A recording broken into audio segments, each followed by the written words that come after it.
이어서 질의응답 진행하도록 하겠습니다. 서울국제 노인영화제를 통해서 노인들의 어떤 영화 활동이나 그거를 조금 더 활성화시킬 수 있는 어떤 그런 거가 필요하지 않나 생각하는데, 우리 서울노인영화제가 주는 의미가 아닐까 싶기는 합니다. 저희 노인영화제 출발 자체가 노인복지관에서 어르신들이 컴퓨터라는 세상이 열리면서 거기에 따른 컴퓨터 공부도 하고 그 다음에 또 미디어 교육도 받다 보니까 영화도 찍게 되고, 그래서 오늘날까지 영화제가 계속 지속되고 있는데요. 사실은 이게 노인이라는 한계성도 좀 있지 않을까 싶긴 하고요. 지금까지 거의 대부분이 노인복지관을 이용하는 어르신의 평균 연령을 보면 77세? 그 정도가 평균 연령이 이용하세요. 그러면 이제 우리 옛말에 밤새 안녕하셨습니까는 옛말이 있잖아요. 그렇듯이 어르신들은 정말 밤새 잘못되는 경우도 있어요. 그러다 보니까 이제 어르신들이 영화를 찍는다면 어느 정도 한계가 있지 않을까 하는 생각은 들고요.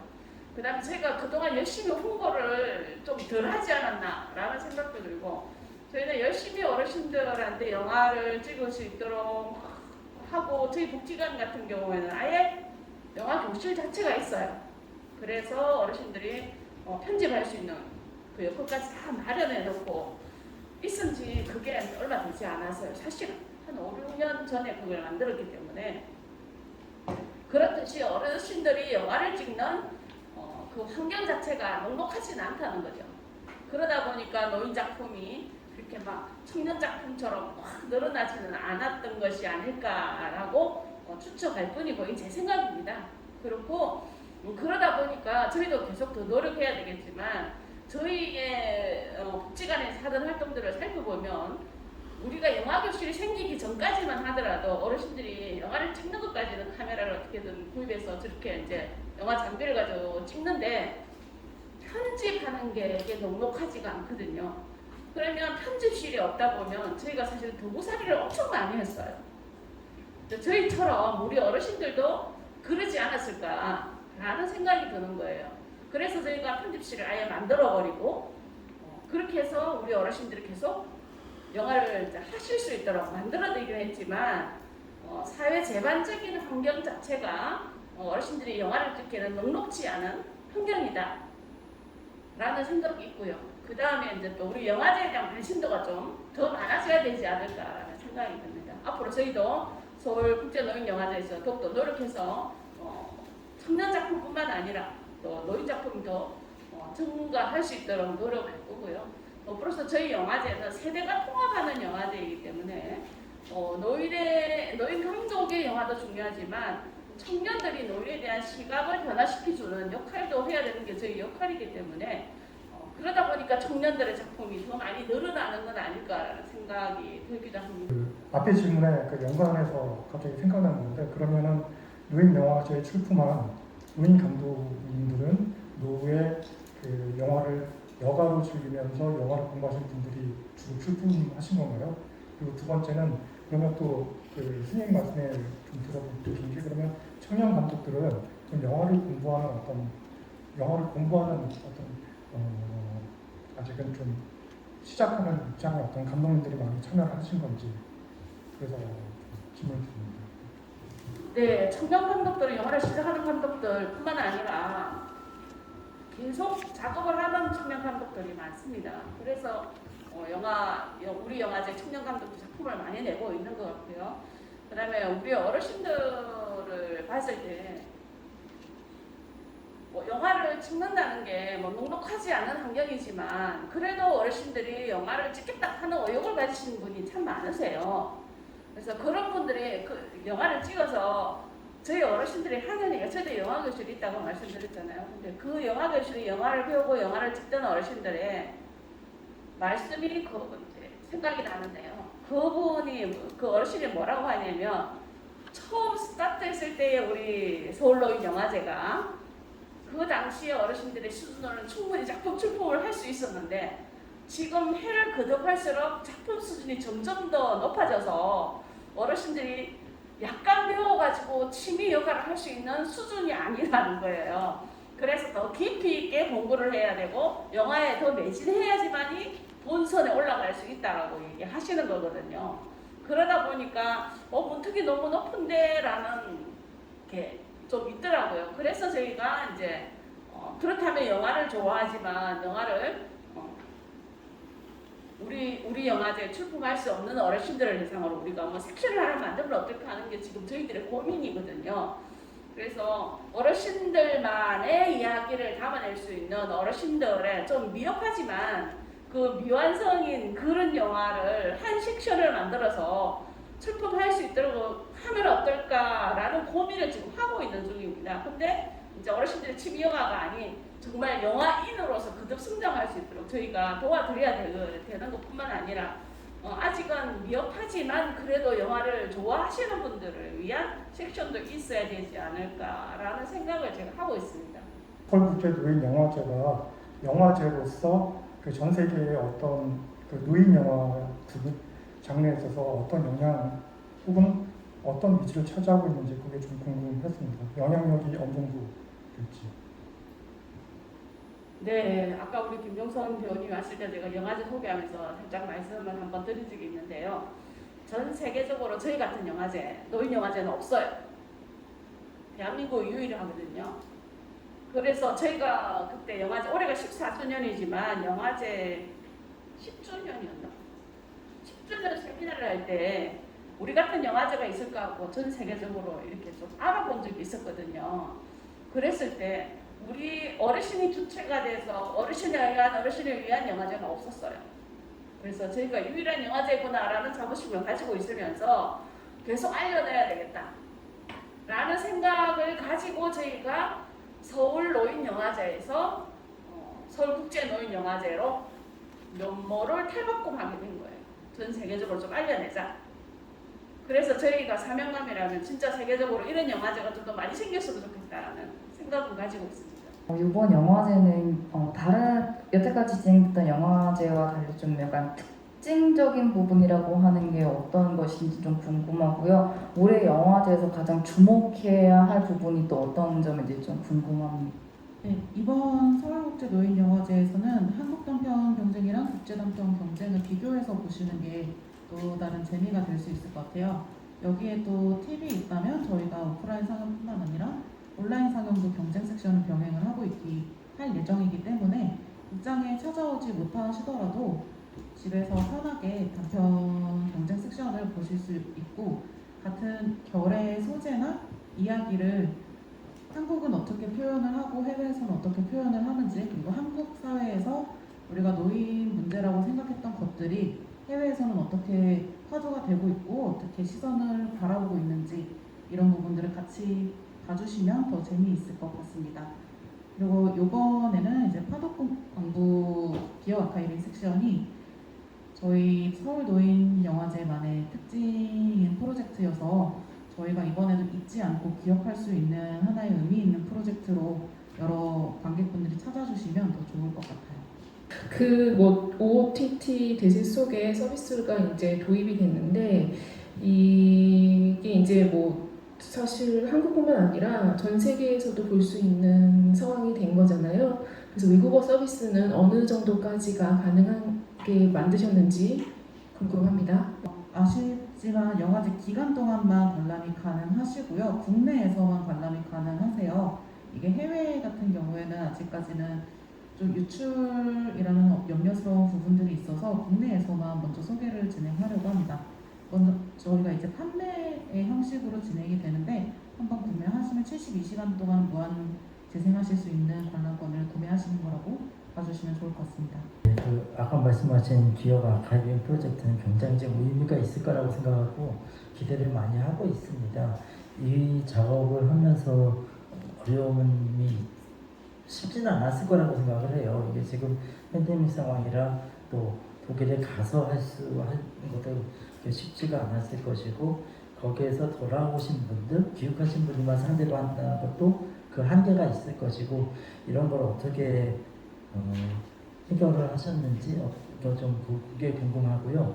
또 한 가지는 지금 여기 자료에는 없어요. 부대 행사 같은 거는 어떤 게 준비가 되어 있는지 네, 기업 아카이빙 프로젝트 같은 경우에는 7편의 단편을 다루고 있는데 말씀하신 것처럼 국내에 계시는 분들을 인터뷰하는 형식이 가장 많이 있고요. 그럼에도 불구하고 젊은 청년 감독분들이 제작을 해주셨기 때문에 영화 속에서 어떤 소스를 활용하는 방식이라든지 그거를 서술하는 방식이라든지 이거를 편집을 전개해 나가시는 방식들에 대해서 7편이 다 각자 다른 특징을 갖추고 있어서 한 섹션을 다 보셨음에도 불구하고 우리가 한 섹션을 보러 들어갈 때 조금 생각되는 것들, 우려스러운 부분들이 다 만회될 정도로 각자 특징이 있는 작품들이어서 더 다채롭게 느껴지실 수도 있을 것 같고요.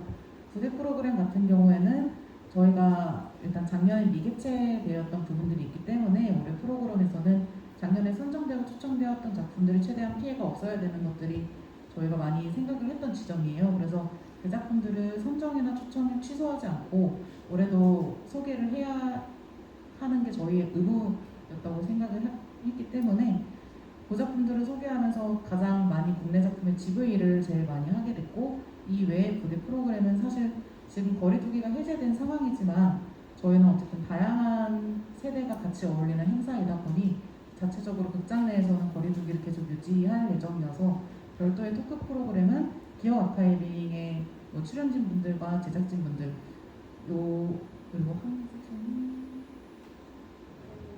실버베리 어플이 때 제작해 주셨던 제작단 분들과 함께하는 토크 프로그램과 이제 관객과의 대화 이 정도가 마련되어 있습니다. 기업 아카이빙 프로젝트 참여하셨던 감독님으로 어떤 식으로 진행됐고 어떠셨는지 좀 위주로 설명해 주시면 되겠습니다. 네, 저는 2020년 인생교환 프로젝트에 참여를 했었고 그때 당시에는 이제 사할린 강제노동으로 이제 이주를 하셨던 어르신을 인터뷰하는 내용으로 제가 다큐멘터리를 제작을 했었는데요.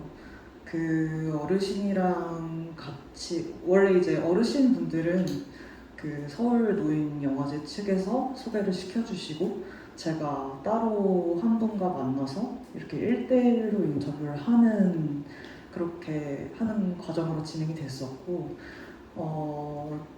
저랑 같이 하셨던 어르신은 이제 이런 신상 정보 등이나 이런 것들에 대해서 굉장히 개방적이셔서 그분과 같이 했을 때 저는 굉장히 무리 없이 굉장히 커뮤니케이션이 잘 됐던 기억이 있지만 또 다른 분이 하셨을 때는 되게 조금 힘들어 하셨던 경우들도 있었어요. 왜냐하면 굉장히 조심스러운 역사고 그것에 대해서 자신의 신분을 밝히는 게 굉장히 어려운 분들도 계시니까요. 그래서 저는 이제 저 같은 경우는 다큐멘터리를 만들 때 제가 인터뷰했던 선생님이 말씀하셨던 것들을 바탕으로 이제 무용이라는 예술과 합쳐서 다큐멘터리를 만들어서 그게 굉장히 노인 영화제 측에서 칭찬을 받았던 적이 있어서 되게 기뻤던 기억이 있고요. 네, 아무튼 그렇게 진행이 됩니다. 네, 인생교환 프로젝트는 네, 그렇게 아마 이번 해에도 그렇게 진행되지 않았을까 싶습니다. 네. 저도 오늘 이 기자회견을 준비하면서 또 오늘 이 자리에 김영선 배우님과 함께 또 해주신다고 해서 또 제가 준비한 질문이 있는데요. 너무나 여쭤보고 싶어서 2006년 데뷔 이후에 여러 가지 캐릭터들을 연기해오시고 계신데요. 만약에 인생의 시기를 하나의 작품으로 각각 묻는다면 배우님의 노년은 어떤 캐릭터일 거라고 생각하시나요? 어려운 질문이시다. 저는 30대였을 때 빨리 50대가 됐으면 좋겠다라고 생각하면서 살았던 것 같아요. 그러면 좀 여유롭지 않을까, 여유를 찾지 않을까 이런 생각하고 제가 앞으로 배우로서는 가는 길목에 저의 동반자 역할이고요. 저는 그냥 제 인생을 최선을 다해 살고 싶고 저의 노년은 배우일지는 모르겠지만 평생 배우는 하고 싶어요. 그건 저의 욕심일 수도 있다라는 생각이 들어요. 하지만 제 인생에서 지혜로운 사람이 되고 싶다라는 생각은 늘 꿈을 꾸는 꿈을 꾸고 있어요. 꿈이 저를 성장하게 하는 것 같고 저를 젊게 만드는 것 같아요. 그래서 저는 이 노인 영화제 섭외를 받았을 때 너무 감동스러웠어요. 그게 저의 모습일 수도 있다라는 모습들을 다 연상하게 하는 그냥 영화제, 노인 영화제라고 하는데 저는 어르신들이라고 얘기하고 싶고요. 저도 그런 어르신이 되고 싶어요. 그렇게 지혜롭고 그렇게 꿈을 잃지 않고 그리고 계속 한 발 한 발 나아가는 후퇴하지 않는 사람이 되고 싶습니다. 네 분에게 다 여쭤보고 싶은데요. 저희 서울국제노인영화제가 세대 간 이런 교류와 공감의 장이잖아요. 이런 청년 세대와 노인 세대에게 전하고 싶은 메시지가 있다면 이 서울국제노인영화제에서 어떤 메시지를 찾을 수 있는지 한 분씩 답변해 주시면 좋을 것 같습니다. 서울국제노인영화제에서는 뭐 작품들을 보시면 아시겠지만 배제와 소외에 대해서도 많이 이야기를 하고 있거든요. 그래서 어떤 영화제 그리고 어떤 작품을 봤을 때보다 배제의 반대편 그리고 소외의 반대편의 시선을 느껴볼 수 있는 영화제여서 우리가 이제 코로나 이후에 다 같이 다시 모여서 살아가게 될 텐데 그때 우리가 가져가야 되는 지혜가 무엇인지 배울 수 있는 영화제가 되었으면 좋겠고 찾아주시는 관객분들이 그런 것들을 많이 느껴가실 수 있는 영화제가 되도록 노력하겠습니다. 저희 서울국제노인영화제에 오면 늘 따뜻한 지지와 격려가 있다라고 저는 말씀드리고 싶어요. 그러니까 생각나는데 몇 회째인지는 모르겠는데 거기에 이제 영화 제목은 또렷이 기억나는데 B급 며느리라는 영화가 있었어요. 청년 감독이 찍었던 영화예요. 근데 그 감독이 이제 왜냐면 고부 간의 갈등을 찍은 영화였는데 그 감독이 GV 시간이 있었어요. 그랬을 때 그 감독 말이 지금 생각이 나는데요. 자기는 GV 한다니까 노인 영화제니까 어르신들이 잔뜩 앉아 있는데 거기서 자기가 무슨 말을 해야 되지? 혼나면 어떡하지? 이런 생각을 가지고 GV장 그 현장을 왔다는 거예요. 그랬는데 막상 GV를 시작하니까 어르신의 첫 마디가 어우 감독님 너무 수고 많았다. 그 당신의 얘기를 찍은 거기 때문에 그 감독님의 실제 얘기를 찍은 거라서 그런 이제 힘들게 시어머니를 모시고 살아가는 자네 너무 고생했다라고 지지해 주시고 응원해 주시는데 막 진짜 울먹울먹 하시던 게 기억이 나는데요. 저희 서울국제노인영화제에 오면 이런 따뜻한 지지와 격려가 있는 영화제다라고 말씀드리고 싶습니다. 네, 제가 오면서 책 하나 봤는데요. 거기서 어떤 노인이 열매가 있는 나무를 심고 있는데 젊은 청년이 지나가면서 그렇게 물어봐요. 이 나무 심어서 언제 열매를 따드시려고 지금 심으세요? 라고 물어보더라고요.